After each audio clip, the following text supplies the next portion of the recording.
फरवरी को हिंदी का पेपर देने जा रहे हैं, तो इस वीडियो को लास्ट तक जरूर देखना। आज का वीडियो बहुत ही मज़ेदार होने वाला है। तो चलिए वीडियो को स्टार्ट करता हूँ।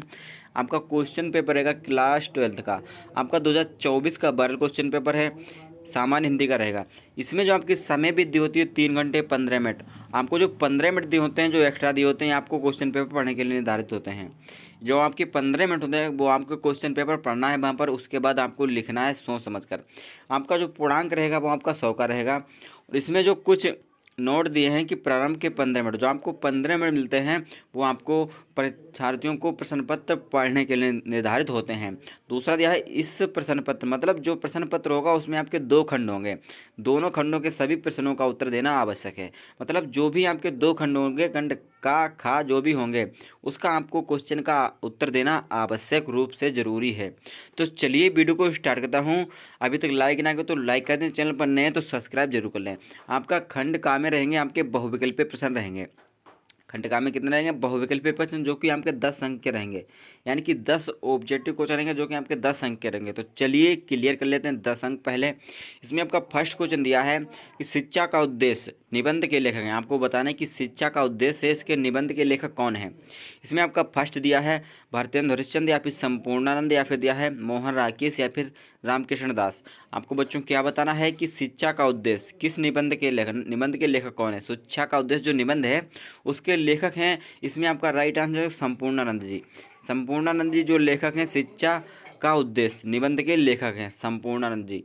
नेक्स्ट क्वेश्चन आपका बताया गया है कि लल्लू लाल की रचना है। आपको बच्चों क्या बताना है कि लल्लू लाल की रचना कौन सी है। फर्स्ट दिया सुख सागर या फिर प्रेम सागर, या फिर दिया परीक्षा गुरु, या फिर रानी केतकी की कहानी। आपको बच्चों क्या बताना है कि लल्लू लाल की जो रचना है वो कौन सी रचना है। इसमें आपका राइट आंसर हो जाएगा, वो हो जाएगा प्रेम सागर। यानी कि प्रेम सागर जो है रचना वो लल्लू लाल द्वारा लिखित रचना है। प्रेम सागर लल्लू लाल की रचना है। नेक्स्ट क्वेश्चन आपका बताया गया है कि पर्दा कहानी के लेखक हैं। आपको बच्चों क्या बताना है कि पर्दा कहानी के लेखक कौन हैं। फर्स्ट दिया है प्रेमचंद या फिर जयशंकर प्रसाद, या फिर दिया है अमरकांत या फिर यशपाल। आपको बच्चों क्या बताना है कि पर्दा कहानी के लेखक कौन हैं। पर्दा कहानी के लेखक जो हैं वो आपके यशपाल जी हैं। मतलब चौथा ऑप्शन आपका सही हो जाएगा। यशपाल जी किस कहानी के लेखक हैं? पर्दा कहानी के लेखक हैं यशपाल जी। नेक्स्ट क्वेश्चन आपका बताया गया है आवारा मसीहा के रचनाकार कौन है। आवारा मसीहा जो रचना है उसके रचनाकार कौन है। फर्स्ट दिया है विष्णु प्रभाकर या फिर रामवृक्ष बेनीपुरी, या फिर दिया राव सकृत्यायन, या फिर रागे राघव। आपको बच्चों क्या बताना है कि आवारा मसीहा के रचनाकार कौन है। इसमें जो आपका राइट आंसर हो जाएगा वो जाएगा फर्स्ट वाला, विष्णु प्रभाकर जी जो हैं वो आपके आवारा मसीहा के रचनाकार हैं। कौन? विष्णु प्रभाकर जी किसके रचनाकार हैं? आवारा मसीहा के रचनाकार हैं। नेक्स्ट क्वेश्चन आपका बताया गया है कि बाण भट्ट की आत्मकथा के लेखक कौन है।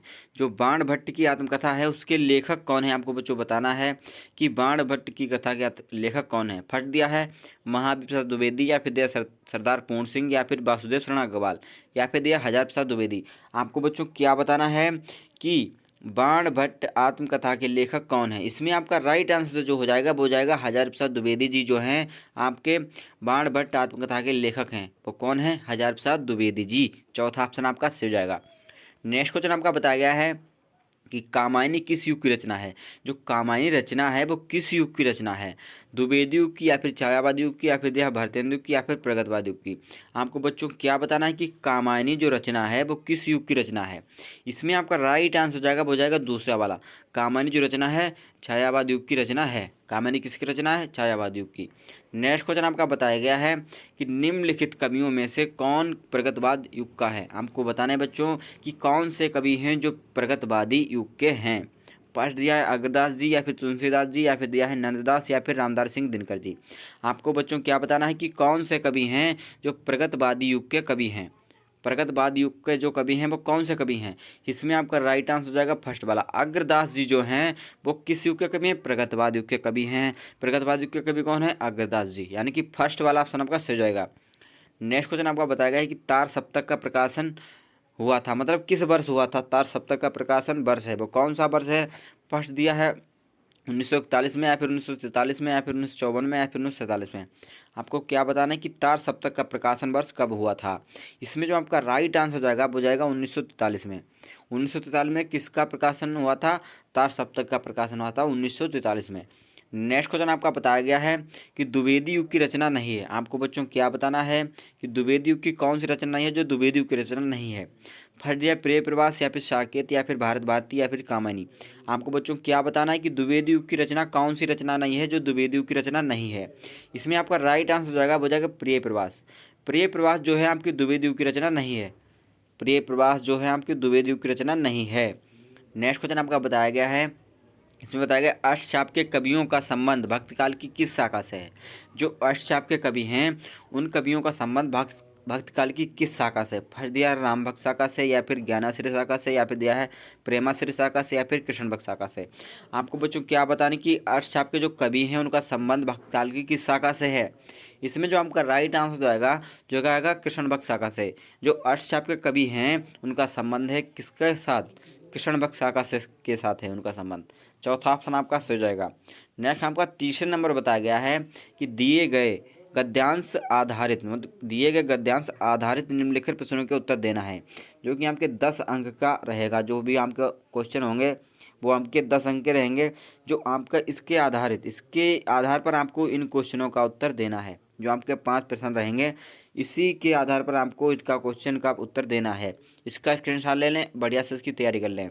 फर्स्ट दिया है उपरोक्त गद्यांश का संदर्भ लिखिए और फिर आपको बताना है इसके बारे में, रेखाचित्र अंश की व्याख्या करनी है आपको। फिर इसके बारे में जो भी इस पर आधारित आपको व्याख्या करनी है। जो आपकी ये पैराग्राफ दिया होगा उसके आधारित आपको व्याख्या करनी है। अगर आपको ये व्याख्या नहीं आ रही है तो अथवा में भी दिया है, आप ये कर सकते हैं अथवा में भी दूसरी। इसके आधार पर इसके क्वेश्चन के उत्तर देने होंगे। ये भी आपका कितने का रहेगा, 10 नंबर का। 10 नंबर यानी कि हर क्वेश्चन आपका 2-2 नंबर का रहता है, जो कि आपके 10 अंक क्लियर पक्के हो जाएंगे। 5 क्वेश्चनों का उत्तर देना होगा। इसी मतलब पैराग्राफ के जो होगा उसी के आधार पर आपको बताना है। नेक्स्ट आपका दिया है चौथे नंबर पर। इसमें बताया गया है कि दिए गए गद्यांश हैं उन पर आधारित आपको क्या करनी है, उनके उत्तर देने हैं। उनके क्या देने उत्तर, आपके 10 अंक हो जाएंगे। यानी कि जो आपका गद्यांश पर आधारित जो भी आपका लिखा हुआ है यहाँ पर आपको उसके उत्तर देना है। इसका स्क्रीनशॉट ले लें और बढ़िया से तैयारी कर लें, क्योंकि इसमें अथवा में भी दिया है। अगर आप इन दोनों की तैयारी कर लें तो एक ना एक फंस ही जाएगा वहाँ पर। एक गारंटी के साथ मैं कह सकता हूँ 100% गारंटी के साथ एक आपको वहाँ पर मिलेगा ही मिलेगा। यानी कि आपको इसमें भी 5 क्वेश्चनों का उत्तर देना, जो कि हर क्वेश्चन रहेगा 2 नंबर का, यानी कि बराबर 10 नंबर आपको मिल जाएंगे। नेक्स्ट आपका बताएगा चौथे नंबर 5वें नंबर बताया गया है कि निम्नलिखित किसी एक लेखक का साहित्य परिचय देते हुए उनकी प्रमुख रचना का उल्लेख कीजिए। मतलब किसी एक भी लेखक का आपको साहित्य परिचय देते हुए उनकी रचना का उल्लेख करना है। फर्स्ट दिया आचार्य हजारा द्विवेदी या फिर अब्दुल कलाम या फिर दिया है वासुदेव शरण अग्रवाल, जो कि आपका 5 अंक का आता है। किसी भी आप लेखक का जीवन परिचय दे सकते हैं। और जो आपकी समय सीमा जो आपकी क्वेश्चन वर्ड जो होने चाहिए तो शब्द की सीमा होनी चाहिए वो कम से कम 80 शब्दों में होना चाहिए जीवन परिचय। तो आपके कितने नंबर मिलेंगे, 5 नंबर मिल जाएंगे। नेक्स्ट आपका बताया गया है कि निम्नलिखित में से किसी एक कवि का साहित्य जीवन परिचय देते हुए उनकी प्रमुख रचना पर उल्लेख कीजिए या फिर प्रकाश डालिए। आपके जो कवि हैं वो आपके ऊपर लेखक थे, आपको नीचे कवि का जीवन परिचय देना, मैथिली शरण गुप्त या फिर सुमित्रानंद पंत या फिर दिनकर जी का। आप किसी एक भी कवि का जीवन परिचय दे देते हैं तो आपको एग्जामिनर 5 नंबर दे देता है। नेक्स्ट आपका दिया गया है कि बहादुर कहानी या फिर पंचलाट कहानी। यहाँ की बहादुर कहानी तो आपको 100% देखने को मिलेगी। बहादुर कहानी हर बार आती है, हर बार, ऐसा कोई साल नहीं जाता है जिस बार बहादुर कहानी पूछी ना जाती हो, जो कि आपकी 5 नंबर की रहती है। फोकट के 5 नंबर हैं। एक बार सिर्फ और सिर्फ पढ़ना है, बाद में अपनी भाषा में कन्वर्ट कर देना है। 2 बार पढ़ लेंगे तो आपको याद आ जाएगा। ज़्यादा अपनी भाषा लिखनी, किताबी भाषा नहीं लिखनी है ज़्यादा। नेक्स्ट आपका दिया है, इसमें तय करना है कि स्वपठित काव्यखंड के आधार पर आपको क्वेश्चन का उत्तर देना होगा। जो आपने पढ़ा होगा उसी के आधार पर आपको क्वेश्चन का उत्तर देना होगा। इसमें आपको 5 नंबर मिल जाएगा। नेक्स्ट 8वें नंबर बताया गया दिए गए संस्कृत गद्यांशों में से किसी एक का संदर्भ लिखते हुए उसकी हिंदी में अनुवाद करना है। जो आपके दो जो आपके दिए हैं पैराग्राफ संस्कृत के, इसमें आपको किसी एक का आपको हिंदी अनुवाद करना है संदर्भ के सहित, जिसमें आपको 7 नंबर मिल जाएंगे। कितने नंबर, 7 नंबर मिल जाएंगे, जो कि आपका बहुत ही इंपॉर्टेंट है। दोनों का स्क्रीनशॉट ले लें और इसकी आपकी व्याख्या 100% रट लें, क्योंकि एक ना एक आपको देखने को मिल जाएगा। नेक्स्ट आपका बताया गया है ये श्लोकों का जो संदर्भ होता है गद्यांश पर किसी एक संदर्भ को हिंदी में अनुवाद करना है। जो आपकी ये श्लोकें हैं इसको आप हिंदी में अनुवाद करना है, 7 नंबर इसका मिल जाएगा। सरल है, अथवा में दिया है, दोनों का स्क्रीनशॉट लेने की तैयारी जरूर कर लें। 9 नंबर बताया गया है कि निम्नलिखित मुहावरों में से किसी एक का अर्थ लिखकर वाक्यों में प्रयोग कीजिए। किसी भी मुहावरे का जो अर्थ लिखना है वाक्यों में, नमक मिर्च लगाना, ये मुहावरे होते हैं, आप देख लेना 2-4 मुहावरे, 2 नंबर हो जाएंगे पक्के। नेक्स्ट आपका दिया है अपठित, मतलब अपठित गद्यांश पर आधारित निम्नलिखित प्रश्नों का उत्तर देना है। ये आपको पढ़कर इनके क्वेश्चनों का उत्तर देना है। ये आपके 5 नंबर का रहेगा। अथवा में इसका स्क्रीनशॉट ले लें, अथवा में भी दिया है, इसका भी स्क्रीनशॉट ले लें, ये भी आपका 5 नंबर का रहता है। आपका जो 11वें नंबर पर बताया गया है कि निम्नलिखित शब्द युग्मों को सही करके, मतलब सही अर्थ का चयन करना है आपको। जो शब्द युग्म होंगे, फट दिया है बसन और व्यासन, बसन और व्यासन में आपको सही शब्द युग्म बताना है। बसन और व्यासन में आपको सही शब्द युग्म बताना है। व्यासन क्या होती हैं? आदतें। व्यासन मतलब आपका वो सही नहीं है, और व्यसन मतलब वस्त्र होते हैं, यानी कि तीसरा ऑप्शन आपका सही हो जाएगा इसमें। नेक्स्ट आपका बताया गया है कि अम्बुज और अम्बुद, इसमें आपको बताना है कि अम्बुज, अम्बुज माने क्या होता है? एक कमल, ये आपका पर्यायवाची शब्द होगा अम्बुज, अम्बुज। और अम्बुद माने क्या होता है? बादल, यानी कि आपका तीसरा ऑप्शन इसमें भी सही हो जाएगा। नेक्स्ट आपका बताया गया है, इसमें बताया गया निम्नलिखित शब्दों में से निम्नलिखित शब्दों में से किसी एक शब्द का 2 अर्थ लिखना है आपको। किसी भी एक शब्द के 2 अर्थ लिखने हैं। नांग है आपका, इसका सर्प लिख सकते हैं, नागेश्वर लिख सकते हैं, यानी कि 2 शब्द लिखने हैं, नांग। और आपका अंबर है, आकाश, आसमान लिख सकते हैं, इसका 2 नंबर आपको मिल जाएंगे। नेक्स्ट आपका बताया गया है जो नेत्र के सामने उसे क्या कहेंगे? नेत्र के सम्मुख, यानी कि फर्स्ट वाला ऑप्शन आपको सही जाएगा। नेक्स्ट आपको बताया कि जानने की इच्छा रखने वाला, जिसे हम कहते हैं जिज्ञासु, यानी कि तीसरा ऑप्शन इसमें सही जाएगा। नेक्स्ट आपका बताया गया है कि निम्नलिखित किन्हीं 2 वाक्यों को शुद्ध करके लिखना है। ये जो आपके वाक्य रहेंगे ये टेढ़े मेढ़े होते हैं, इनको आप शुद्ध करके लिखना है, 2 नंबर आपको मिल जाएंगे। नेक्स्ट आपका 12वें नंबर बताया गया ठोस नंबर होते हैं आपके। दोहा मतलब वीर रस, हास्य रस का आपका स्थायी भाव और उदाहरण सहित आपको परिभाषा के सहित देना है, 2 नंबर आपको। श्लेष अथवा उत्प्रेक्षा अलंकार का लक्षण एवं उदाहरण बताना है। दोहा और सरोड़ा छंद की मात्रा सहित आपको उदाहरण सहित बताना है। आपको मात्रा भी याद होनी चाहिए।